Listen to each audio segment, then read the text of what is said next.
qiladigan bo'lsangiz, bu salat qilmaganingiz yaxshi. Yana boraman, qiynab olishadi. Lekin o'zimizga yetarli qilib qiluvdimda kerak bo'ladigan mahsulotlarimiz. Karom bilan sabzini to'g'rab olamiz mayda qilib.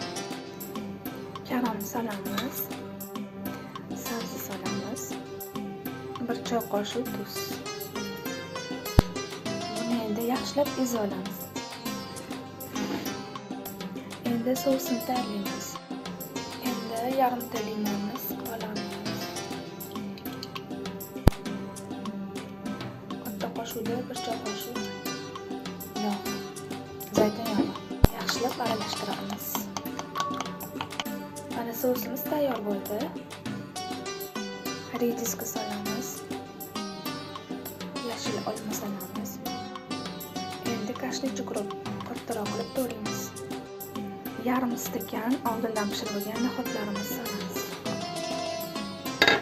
Yarim choy qoshiq mentol maydalangani. Oxirida sosimizni solib yaxshilab aralashtiramiz.